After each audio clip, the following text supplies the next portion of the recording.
is up. Oh, I missed him. Ricker's looking for the Steven kick. I wonder this. Oh, there's Raven. Raven. Oh, Raven. You gotta be kidding me. Crash Holly. Crash Holly. Look at this!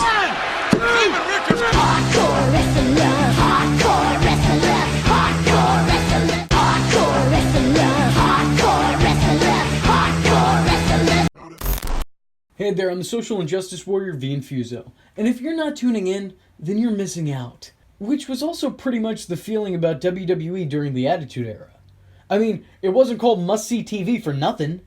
If you didn't tune in or you forgot to put your VHS in to record, you could be missing out on a huge heel turn, a fresh new debut, or Stone Cold driving one of many, many vehicles to the ring. I don't know why that was such a big thing in the 90s, but it was. Or you could be missing a title change hands 10 times in one night. No hyperbole, that's the thing that happened once. This title being the Hardcore Championship. But before I get into that, I have to take you all the way back to the early 90s, a time when a top-tier mid-carder was headed to the main event in his quest to become the WWE Champion. And that man's name was Mr. Perfect. And that champion being Hulk Hogan. Well, rather than actually win the title himself, Mr. Perfect and his manager/partner in crime, the Genius, took it upon themselves to rob Hogan of his belt and completely destroy it. Now, it is considered an urban legend, but the rumor has it that that championship would make its way out of WWE's damaged goods department and back onto WWE TV. During 1998, Mick Foley would do the unthinkable. He'd turn heel. Yeah, that's right, the jolly plaid-wearing everyman that some younger wrestling fans may just know as Saint Mick, or Stephanie McMahon's bitch, was a heel. His childlike nature was exploited and manipulated by the boss, and no, not Sasha Banks, Vince McMahon. And in order to demonstrate his false affection for his employee, he awarded him with this piece of junk that we now know as the WWE Hardcore Championship, and declared Mankind the first ever champion. Now, one look at this title would tell you, this clearly wasn't as prestigious as, say, the WWE Championship, or the Intercontinental Championship, or even the European or Light Heavyweight Championships. And let's just be honest with each other, it weren't really prestige. People didn't want them. People didn't really want them. They didn't care for them. As a matter of fact, this wasn't even really seen as a legitimate title so much as a spectacle. The title changed hands a few times, including once where the British Bulldog literally just handed it over to Al Snow because even in the downswing of his career, he wanted no part of that shit. No pun intended. Sorry to bring this back up. Sorry.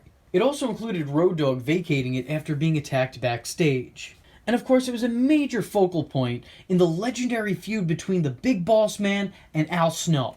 You know, the feud that included Al Snow losing head and instead finding the company of Pepper the Chihuahua.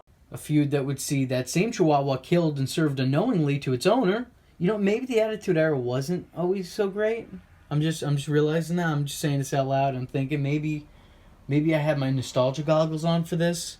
That feud would lead to the one-of-a-kind, and I mean literally one-of-a-kind, they would never do this again. It was too stupid the first time. Kennel from Hell match. You see, it was a cage within a cage, with humping dogs surrounding the ring, because of course it was. Well, eventually that title would fall onto the lap of Crash Holly in February of 2000. And that's when he made history and gave a title a gimmick. He proclaimed that the title would now be contested under 24/7 rules, meaning that he'd defend his title 24 hours a day, 7 days a week, not only in the ring, but any and everywhere else, so long as that there was a referee and camera crew present. And this took off pretty quickly, as the title's new premise added a layer of comedy fodder for a show that at the time had something in it for almost everyone. And don't get me wrong, by no means did this legitimize the title as a serious prize, but it did provide entertainment for fans worldwide as it became the division where anything could happen, anywhere. The title's new stipulation gave the show great segments, including Crash Holly defending his belt from the Headbangers in an amusement park. Hardcore wrestler, hardcore wrestler, hardcore wrestler, hardcore wrestler, hardcore wrestler, hardcore wrestler. and just barely getting away from the former tag team champions. Pat Patterson and Gerald Briscoe trying to pin Crash Holly in his sleep. Hardcore Holly and Al Snow fighting in a polluted lake, which, you know, is sad, alright? You shouldn't do that to these guys. That's exactly how you catch ligma. A segment at WrestleMania 18 that saw Spike Dudley, the Hurricane, Mighty Molly, and Christian all winning the title before Maven, its original champion, regained the piece of shit prize by the end of the show. Several battle royals for the belt, which saw the match crown multiple champions, which was obviously the precursor for the short-lived WWE Champion Scramble match. Remember those? Yeah, I don't want to either. It also added a crutch to the company. For workers who were lacking in substance or style, this was the division for them. As even if they were allergic to talent, they'd probably know how to hit each other with garbage cans and steel chairs. I mean, it doesn't really take that much, talent or effort. Why did you hire those guys? It was essentially the creative doesn't have anything for you division, but it managed to be a memorable part of many wrestling fans' childhood. While the title definitely wasn't taken seriously, nor should it have been, it was defended and obtained quite often. The Hardcore title changed hands almost as many times as the WCW Heavyweight title changed hands in the year 2000. And that's a lot. And just to give you an idea of what the caliber of these champions were, here's a short list I composed of some of the people who have won this belt. Pete Gas of the Mean Street Posse, Rodney of the Mean Street Posse, Joey Abs of the Mean Street Posse. I could end the list there, but I have more. Thrasher of the Headbangers, Godfather's Hoe. Not kidding, that's even what she's credited as, just Godfather's Hoe. An elderly Gerald Briscoe. Twice. An elderly Pat Patterson. R-Truth during his first forgettable run with the company. SK Quick, Sean Stasiak. Nuff said. Terry Runnels, Relic, which is killer, spelled backwards, by the way. Don't know if you knew that. And that's not including some of the more bizarre challengers for this title, one of which being a referee. Like I said, this wasn't exactly the workhorse title. But that's not to say that there weren't champions who had a good run with the belt. I mean, Crash Holly is probably the most remembered for holding it, desperately defending it and dodging danger at any and all costs. Raven's tenure with the company is probably exclusively remembered by his time spent as a 27th hardcore champion. The most out of anybody, because creative never had anything for him. Undertaker, during his biker phase, carried the belt around his neck, and despite the fact that the 24/7 rule was intact, the roster had been so afraid of the dead man, they didn't even attempt to cash in on that clause. Mankind, being the inaugural champion, is remembered for his time with the title, despite never challenging for the belt following his loss. He's kind of moved on. As well he should have.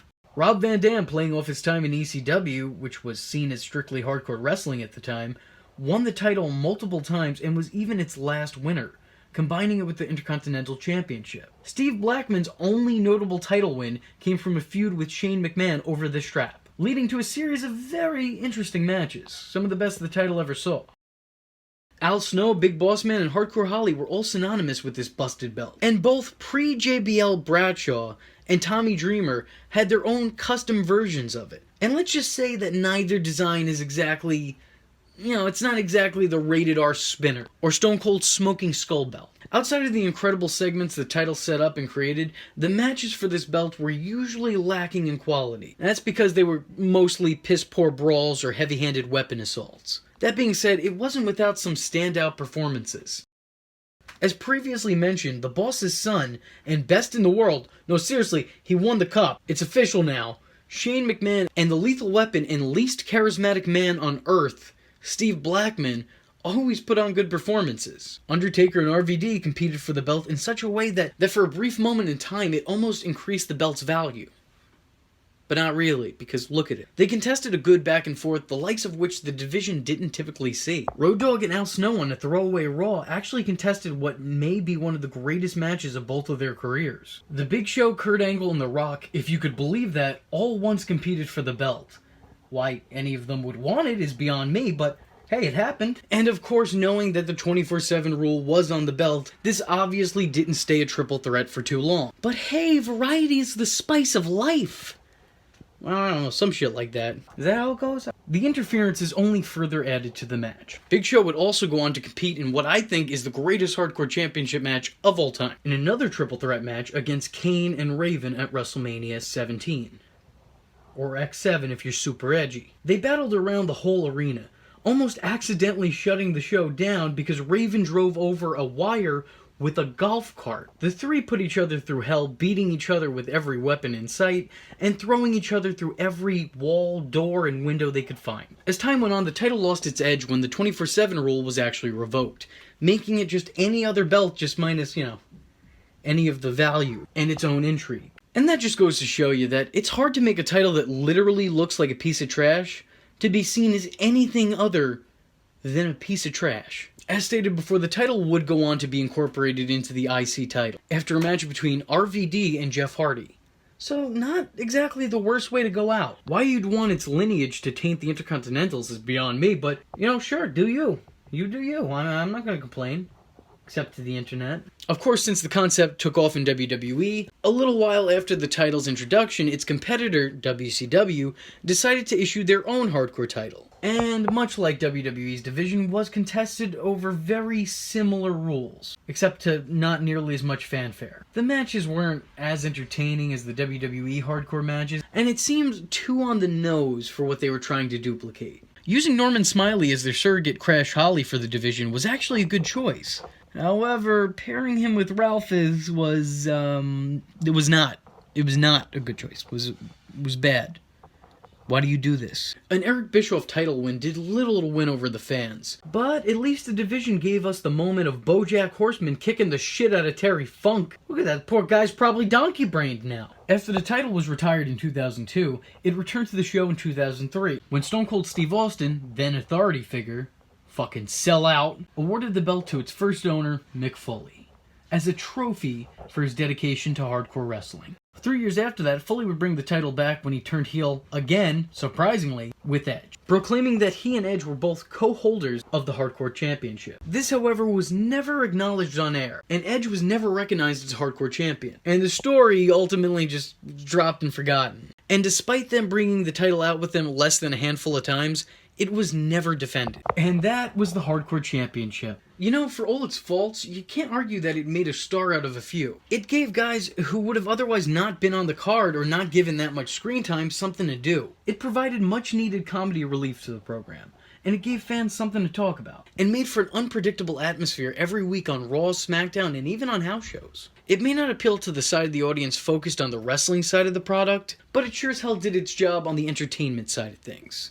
So with that being said, I'm the Social Injustice Warrior V Infuso, and if you like the words that came out of my mouth hole and you too want to become a VTard, don't forget to like and subscribe.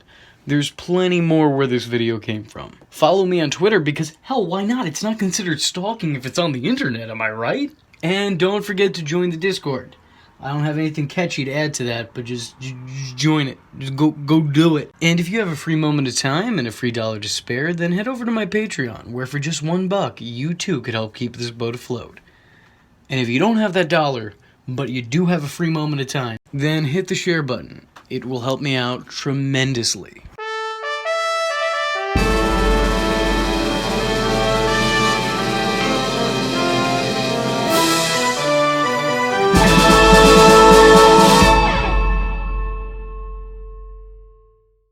VTards, oh.